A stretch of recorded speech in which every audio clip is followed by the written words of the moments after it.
big Yeti. Let's all sit down for our story. They're read for you and me. Yeti Tales! So, you choose heads or tails. Heads I win, tails you lose. I choose heads. All right, let's do it. Tails. You lose. Shame. Right, oh yes, heads I lose. Can we play again? All right then. One last time. Tails I win, heads you lose. So what do you choose? Tails. All right then. Hup. Heads I win. Sorry, Leon. No, I never win. I don't understand why that is. So is everything all right, mice? Are you ready for your story? Well, yes, but Nina's going to choose because I lost at heads I win and tails you lose again, or however it goes. It's just luck, Leon. No one knows who will win. Hold on, when it's tails she wins and when it's heads I lose, that's really weird, though. Nina? Yes?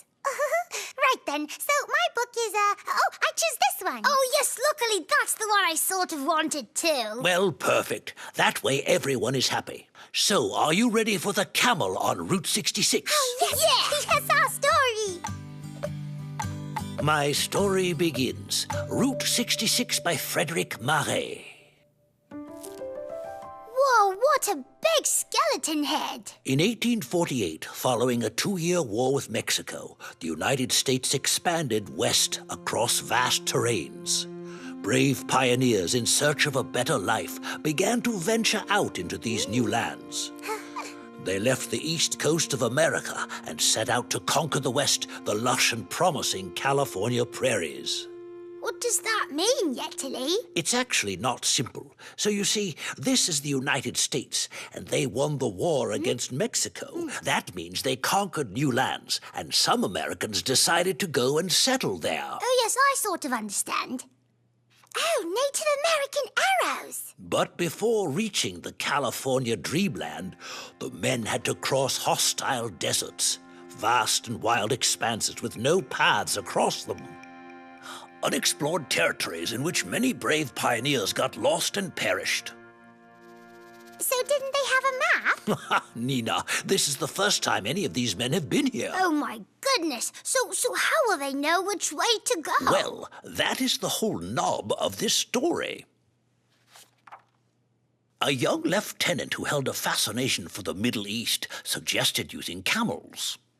Oh, yes, good idea. Camels have lots of water in their humps. Sort of, anyway. They can live a long time without water. The lieutenant who held a fascination for the Middle East suggested using camels to explore these deserts in which neither horses nor mules could survive. With no better solution, the American army agreed to the outlandish plan and told the military to create a wagon road between Texas and California.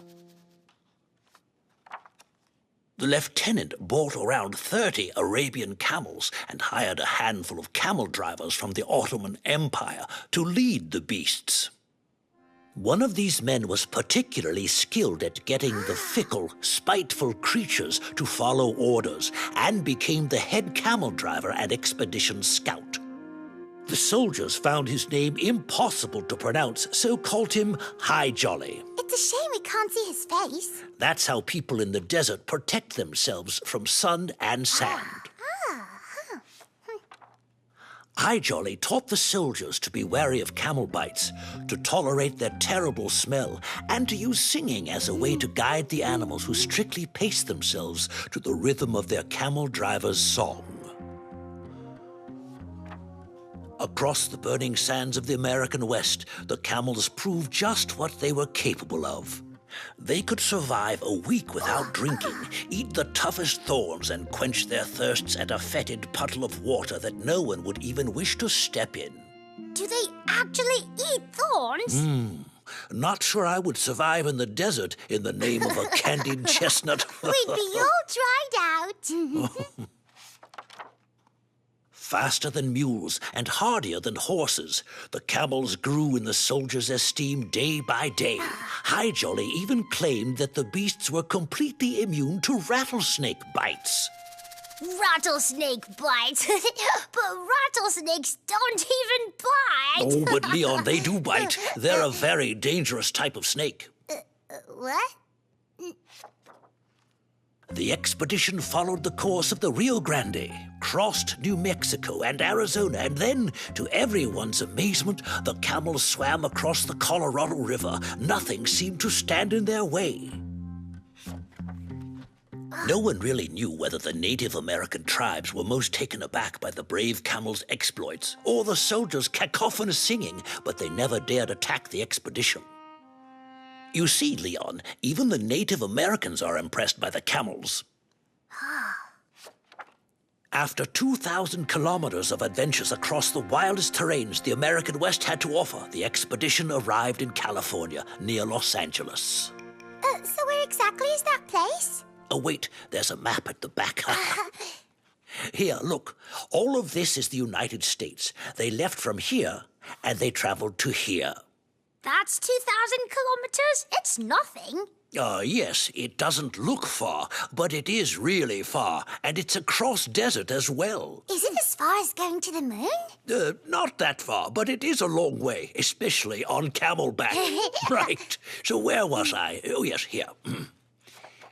The whole army was grateful to High Jolly for successfully leading this incredible expedition and for plotting the first wagon route between Texas and California. Good job, High Jolly. Some years later, the trail was named Route 66. It helped brave pioneers reach the Californian Promised Land so they could improve their lives and so that a people could build a nation. Native Americans still straddle these magnificent deserts and describe how the wind and sands remember the songs of these intrepid men, the powerful stride of their camels, and the bravery of the camel driver who came from a land far away. Wow, now we know lots about camels and deserts and Chief High Jolly and rattlesnakes. That's right, Leon. We found out lots about the early days of this legendary route. And there you go, little mice. My story is done for today. The bookshop is opening soon. It's time for you to go. Thanks for our story, Yetili. Thanks, Yetili. Bye. Bye, Yetili. See you tomorrow, my little mice. Bye. Right. As for me, a little nap is in order after such a long expedition.